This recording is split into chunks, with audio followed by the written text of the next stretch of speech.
주의 말씀을 지키는 자에게는 장애물이 없을 것, 참 평안이 있을 것이요 그 길에 장애물이 없으리라. 여러분, 우리가 이 땅을 사노라면 하나님 앞에서 우리를 잡는 여러 가지 장애물들이 많이 있고요, 그리고 또 우리의 마음에 참 평안이 없어요. 참 평안이. 그런데 주님께서 약속하셨습니다. 주의 말씀을 지키는 자에게는 참 평안이 있을 것이요, 아멘, 그 길에 장애물이 없으리라. 다윗이 오늘 하나님 앞에 이렇게 번창하고 잘 됐던 그 이유가 무엇인가? 바로 이 말씀을 지켰기 때문입니다. 주의 말씀은 내 발의 길이요 내 발의 등이요 내 길의 빛이니이다. 그래서 그는 늘 하나님 앞에 감사하기를, 하나님은 나의 목자시요 목자시니 내게 부족함이 없으리로다. 그가 나를 푸른 초장으로 인도하시며 쉴만한 물가로 인도하시는도다. 내 영혼을 소성시키시며 자기 이름을 위하여 의의 길로 인도하시는도다. 내가 사망의 음침한 골짜기를 다닐지라도 해를 두려워하지 아니할 것은 주께서 나와 함께 하심이라. 주의 지팡이와 막대기가 나를 안위하시나이다. 주께서 내 원수의 목전에서 내게 상을 베푸시고 내 머리에 기름을 부으셨으니 내 잔이 넘치나이다. 내 평생의 선하심과 주의 선하심과 인자하심이 나를 따르리니 내가 여호와의 집에 영원히 살리로다. 이 다윗이 하나님 앞에 이러한 은혜를 받고요, 원수의 목전에서 상을 베푸시고, 여러분 무슨 말인지 알지요? 나를 잡으려고 하는 그 원수의 그 눈앞에서 하나님께서, 상은 뭐냐면 밥상입니다. 밥상을 베풀어 주시고, 주께서 내 머리에 기름을 부으셨으니 내가 어려운 가운데 가난하게 살아도 하나님이 나에게 주시는 그 축복이 너무 많아서 잔이 넘치나이다. 주께서 내게 주신 그 기쁨은 그들의 곡식과 포도주가 풍성함보다 나으니라. 내가 편안히 눕고 편안히 자기도 하리니 나를 안전하게 거하게 하시는 이는 오직 여호와뿐이시니이다. 이 다윗의 형통한 그런 비결이 바로 여기에 있다는 거예요. 여러분 그렇지 않아요? 여호와께서 집을 세우지 아니하시면 세우는 자의 수고가 헛되며 여호와께서 성을 지키지 아니하시면 파수꾼의 경성함이 헛사로다. 너희가 일찍 일어나고 늦게 누우며 수구의 떡을 먹음이 헛사로다.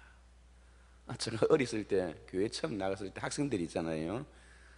학생들 같이 중고등부 이렇게 학생부에 참석했는데 그 학생들 가운데는 어머니가 전도사님인 분도 있고 권사님인 분도 있고 장로님 분도 있어요. 그런데 시험을 치는 예배고사, 학력고사 시험을 치는 날짜가 점점 다가오는데요, 학생들이 눈에 보이질 않는 거예요. 그래서 그 부모들도 교회의 중직자가 되는데도 불구하고 아이고 시험 치고 난 뒤에 좋은 대학 들어가고 난 뒤에 교회에 얼마든지 출석할 수 있다. 그러니까 주일날 가서 학교에 가서 학원에 가서 공부하고 새벽 일찍 가서 공부하고 또 교회 왔다 하더라도 예배만 잠깐 드리고 와서 빨리 가서 공부해라.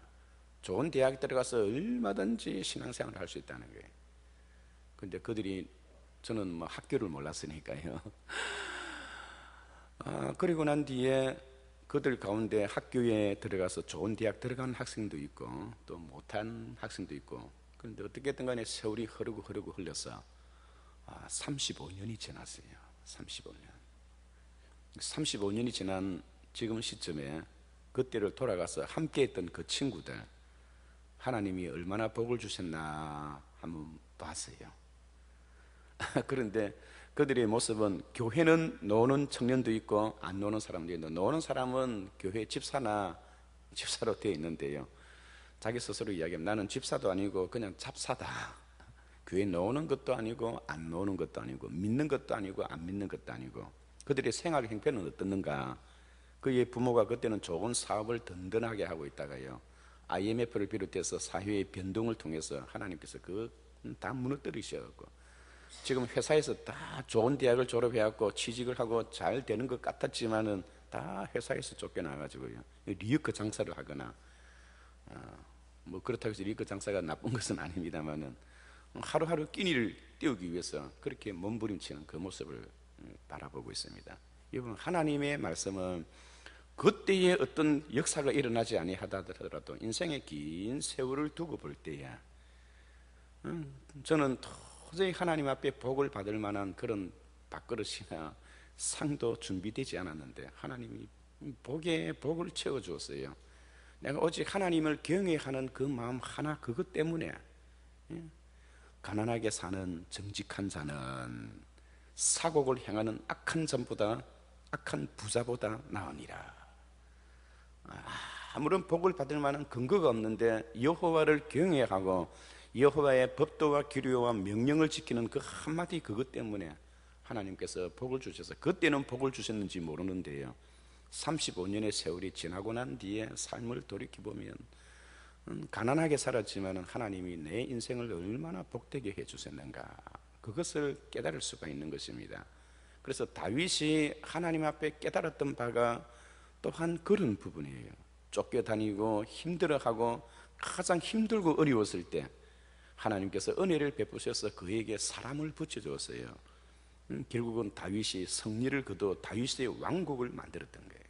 그래서 우리의 지난 장에서는 다윗이 왕국을 만들어가는 그 과정 속에서 어떤 사람이 와서 다윗을 위해서 헌신하고 봉사했는가.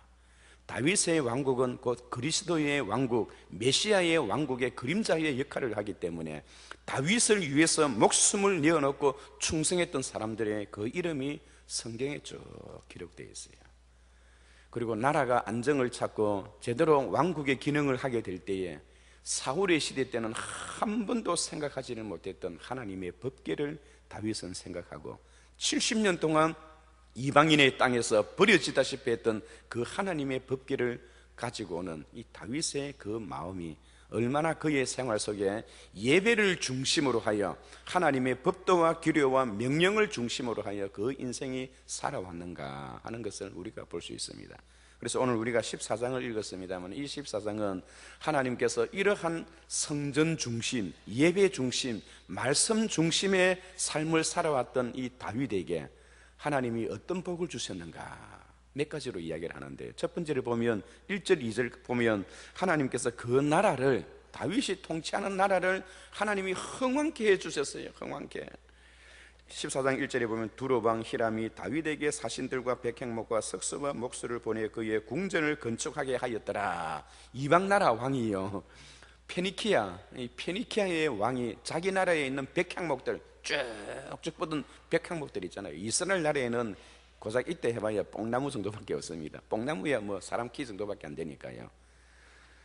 그런데 백향목 쭉쭉 뻗은 그 잘생기고 멋진 그 백향목들을 이 페니키아 왕이, 이 다윗이 왕이 되었다는 그 이야기를 듣고, 그리고 그 나라가 번창하고 있다는 그 이야기를 듣고요, 이 페니키아 왕이 다윗에게 고기를 숙이는 거예요. 그러면서 그에게 뇌물을 주다시피 하면서 그 나라의 특산물을, 나무를 그렇게 전해주면서 궁전을 지으라고 하는 겁니다. 만약에 여러분 다윗이 뭐 쪼그라들고 번창하지 않았더라면 그렇게 하지를 않았을 거예요. 다윗이 번창하고 앞날이 보이는 거예요. 앞날이.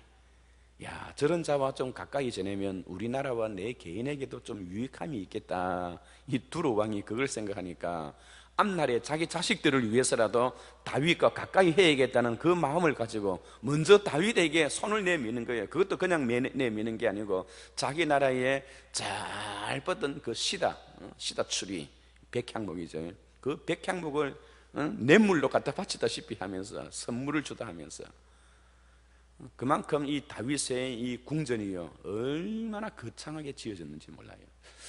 여러분, 하나님의 성전을 지을 때 솔로몬이 7년을 투자했잖아요. 7년 반을 투자해서 성전을 지었는데요, 다윗의 왕국은 자기가 지은 것이 아니라 외국 왕이, 부자 나라 왕이 와서 나무로 지어주는 거예요. 하나님의 은혜입니다. 뿐만 아니라 하나님께서 그 나라를 번창하게 해 주시고요, 뿐만 아니라 3절부터 7절까지 보면 이 가정에도 하나님 복을 주셔서 다윗이 가정에 자녀들을 많이 낳아요. 뭐 그때나 지금이나 어떤 사람이 뭐 유복하냐, 뭐 가정에 자녀들이 가정이 번성하기 시작하는 거예요.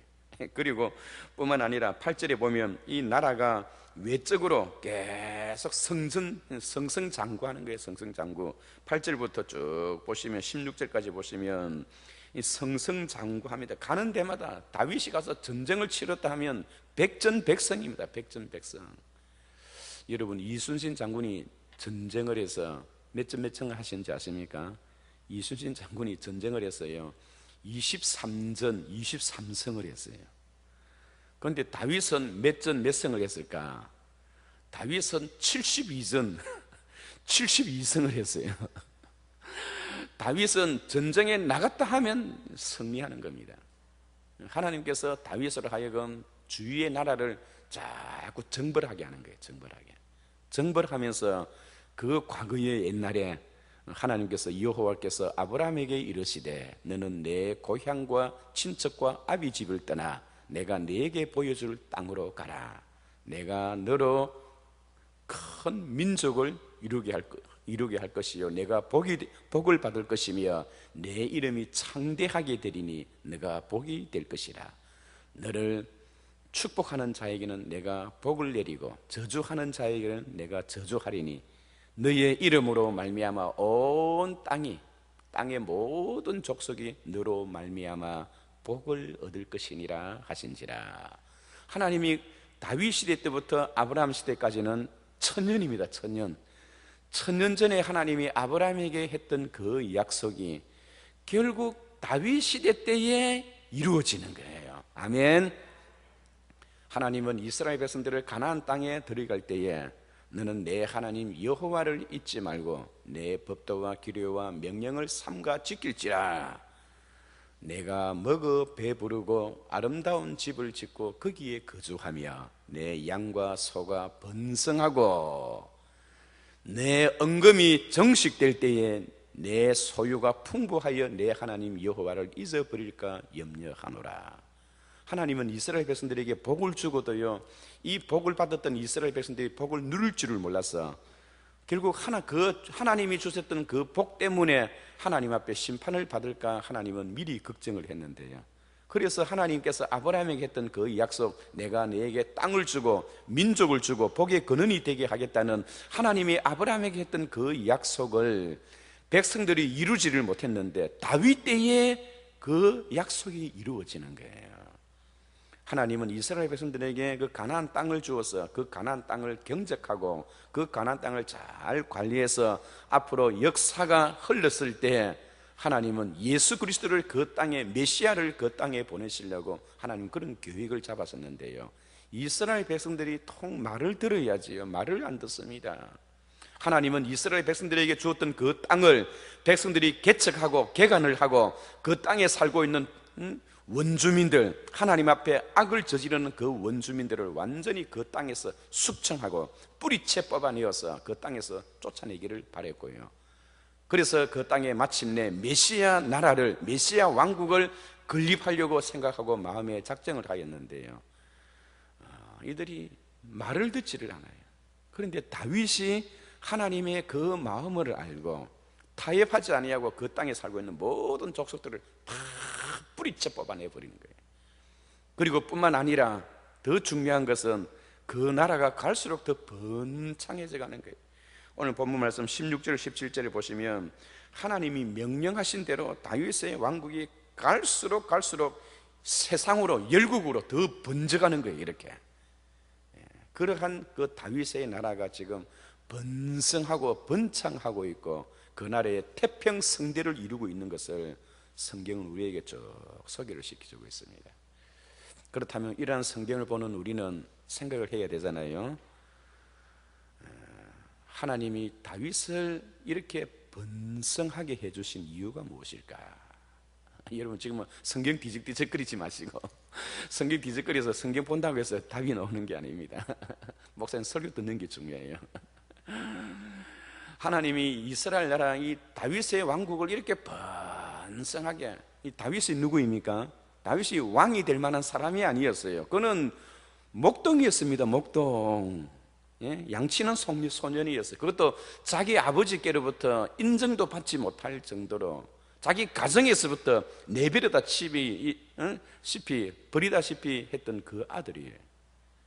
그래서 다윗이 고백하기를 나는 아버지께로 내 부모로부터도 버림을 받았으나 주는 나를 버리지 아니하시고 나를 기억하셨도다. 그렇게 고백하잖아요. 자기 집에서도 인정을 받지 못했던 이 다윗이요, 양측의 소년이 어떻게 한 나라의 군주가 되고, 그리고 군주가 된 것으로 끝나는 것이 아니라 그가 이 땅에 살다가 죽었지만은 이 세상 모든 사람들이 가슴 속에 별이 되어서 오래 영원토록 기억되어지는 그 이유가 어디에 있느냐는 거예요. 그의 삶이 그렇게 복을 받았던 것은, 여러분 오늘 본문에 보면 다윗이 또 여호와께 묻자오되, 14절을 한번 봐주세요. 14절에 보면 10절에도 있고 14절에 있습니다만은 다윗이 또 여호와께 묻자온대. 다윗의 번성함의 비결이 바로 여기에 있는 거예요. 기회만 있으면 또 여호와께 묻자오되. 오늘 새벽에 새벽기도 나왔는데 오늘 저녁에 또 예배를 드리러 나오는 거예요. 이야, 참. 1시간 전에 기도를 했는데 또 기도를 드리는 거예요. 아멘. 이것이 다윗이 번성하고 다윗이 복을 받았던 비결이 여기에 있는 것이에요. 여기에. 다윗이 기도하면 얼마나 기도했을까요? With all your heart, with all your strength, with all your mind. 너는 마음을 다하고 성품을 다하고 힘을 다하여 love the Lord, your ancestor and your, 너와 내 조상의 하나님께 되시는 그 분을 마음을 다하고 성품을 다하고 힘을 다하여 사랑하고 그분 앞에 부르짖으라는 거예요. 그랬더니 하나님께서 이 다윗의 하나님을 의지하고 하나님을 가까이 하고자 하는 이 마음, 이것을 아시고 또 여호와께 묻자와 이르되. 그래서 다윗이 이런 고백을 합니다. 내가 주를 기다리고 기다렸더니 주께서 귀를 기울이시고 나의 부르짖음에 응답하셨도다. 나를 기가 막힐 웅덩이와 수렁에서 나를 끌어올리시고. 여러분 정말 기가 막힐 웅덩이와 수렁에 빠진 적이 있나요? 어떤 경우를 기가 막힐 웅덩이와 수렁에 빠졌다고 이야기를 합니까? 자기가 억울한 일을 당했을 때, 정말 남에게 말을 할 때 참 기가 찬다고 하잖아요. 참 기가 막힐 일이다. 성경 똑같이 그렇게 표현하고 있는 거예요. 기가 막힐 웅덩이와 수렁에서 나를 끌어올리시고 나의 발을 반석 위에 두사 나의 걸음을 견고하게 하셨도다. 이 다윗은 인생의 기가 막힐 인생의 채찍과 막대기로 후드리는 하나님의 그 인생을 이끌어가는 그 방법에 있어서 기가 막힐 웅덩이와 수렁이 얼마나 많이 빠졌는지 몰라요. 그러나 다윗이 그것 때문에 죽었습니까? 그 기가 막힐 웅덩이에서 발버둥을 칠 때 또 여호와께 묻자와 가로되, 하나님이 그 손을 끌어올리신 거예요. 끌어올리시더니 이제는 그의 발을 반석 위에 든든히 하게 하시고 걸어갈 때에 그 걸음을 견고하게 하셨다는 겁니다. 여러분 다윗의 승리의 비결, 다윗이 하나님께 복을 받은 그 비결이 어디에 있습니까? 바로 여호와께 묻자와 이르되. 우리의 평생의 다윗처럼 하나님을 가까이 하시기를 바랍니다. 지존자의 은밀한 종에 거하며 전능자의 날개 아래 거하는 자여. 이 지존자가 누구입니까? 하나님이세요. 전능자가 누구이십니까? 우리 하나님이십니다. 그의 날개 아래, 지존자의 은밀한 곳, 전능자의 날개 아래라는 곳은 어떤 곳입니까? 하나님과 내 자신이 만나는 나의 기도의 처소입니다. 우리 인생의 모든 생사화복의 비결은 그분의 손에 달려있는 거예요. 다윗은 그것을 알았기 때문에 또 여호와께 묻자와 이르되. 사울은 좋은 집안의 가문의 출신입니다. 다윗은 목동의 출신이에요. 가정을 비교해보면 뭐 상대도 안 되지요. 좋은 가정에서 호의호식하며 자랐던 이 사울과 가난한 집에서 뼈빠지게 일을 하며 자라왔던 이 다윗, 또 생김새도 그렇습니다. 사울은 키가 훈출해요. 얼굴 인물이 얼마나 잘생겼는지 훈출해, 영화 배우만 뺨칠 정도입니다. 그러나 다윗은 키가 크지들 못해요. 두 사람의 그 외모적인 부분과 자라난 사람의 성장 배경을 보더라도 다윗보다는 사울이 훨씬 더 인간미가 있고 멋집니다. 가슴도 부러지고요. 운동도 얼마나 잘하는지. 다윗은 특히, 사울은 특히 창을 서는 데는, 여러분, 창을 서는 데는 사울을 따를 자가 없는 거예요. 우리나라 역사에 이성계가 있잖아요. 이성계는 1380년 황산 대첩에서 왜적들을 물리치고 그 역사에 이름이 남겨졌던 이성계인데요. 이 이성계는 활을 잘 쏴요. 사람들은 다 저마다 자기의 기술이 있어요. 기술. 그런데 이 사울은 창을 서는 데는 이등가라 하면 서로 할 자이죠. 그런 좋은 기술과 좋은 배경과 훈철한 인물을 가졌지만은 하나님이 그 사울을 버리시고 가난한 집에서 어렵게 뼈 빠지게 일을 하며 살아왔던 다윗을 선택해서 그에게 복을 주신 이유가 어디에 있습니까? 또 여호와께 묻자와 이르되, 여기에 있는 거예요. 아멘. 사울이 하나님께 금식을 하고 하나님께 부르짖었다는 그런 내용 없습니다. 이때 해봐야 그냥 형식적이죠. 그리고 두 번째로, 마지막으로는 다윗이 하나님 앞에 이렇게 번성하게 됐던 이유가 어디 있습니까? 하나님께 여자와 가로되 여호와께 기도했더니 하나님께서 그에게 명령을 주시는 거예요. 그런데 다윗은 하나님이 하신 그 말씀은 내 인생의 내 발의 등이요 내 길의 빛이니이다. 그 말씀에 절명으로 순종하는 겁니다. 순종. 여러분, 순종하지 아니하고 교만하면 하나님이 꺾어버려요. 그런데 다윗이 그런 복을 받았던 이유, 그가 왕이 되었을 때 그 나라가 번성하고 그 가정이 번성하고 국제적으로도 그 나라가 더욱더 높아지고 외적으로도 갈수록 그 영토가 넓어지며 하나님께서 그에게 72성의 그런 놀라운 승리의 비결을 거뒀던 이유가 무엇인가요? 그것이 바로 하나님의 말씀에 순종하는 데 있었다는 겁니다. 그래서 순종이 제사보다 낫고, 듣는 것이, 하나님의 말씀을 듣는 것이 수양의 기름보다 나으니 이를 거역하면, 거역하는 것은 사술의 죄와 같고, 이를 완고한 것은, 하나님의 말씀에 대해서 완고한 것은 죽은 우상에게 절하는 것과 같으니라. 이 순종이 얼마나 귀한지 모릅니다. 오늘 새벽에 저는 여러분들에게 두 가지를 말씀드렸습니다. 또 여호와께 묻자와 가로되 주의 말씀에 순종하였더니, 기도와 이 순종이 다윗을 오늘 우리 가슴 속에, 그는 지금으로부터 3000년 전의 인물입니다. 3000년 전의 인물이지만은 죽은 사람이 아니에요. 지금도 다윗은 살아 있습니다. 우리의 가슴 속에. 그가 어떻게 하나님 앞에 복을 받고 어떻게 그가 세계적인 영웅이 되었는가? 그건 비결이 두 가지라고 그래요. 또 여호와께 묻자와 이르되, 여호와의 말씀에 대한 순종이 제사보다 낫고 하나님의 말씀을 듣는 것이 수양의 기름보다 나으니, 구약시대의 제사를 얼마나 풍성하게 드렸어요. 그런데 하나님은 그런 거 필요 없다는 거예요. 그런 제사보다 내 말에 한번 순종하는 것이 더 의미가 있다는 거예요. 오늘 우리 다윗이 복을 받았던 이 두 가지의 의미가 저와 여러분들과 여러분들의 자녀에게 임하여서 우리의 이름이 하나님의 가슴속에 영원히 새겨지고 하나님의 책에 영원히 기록되는 귀한 은혜가 있기를 바랍니다. 제가 한번 기도하겠습니다.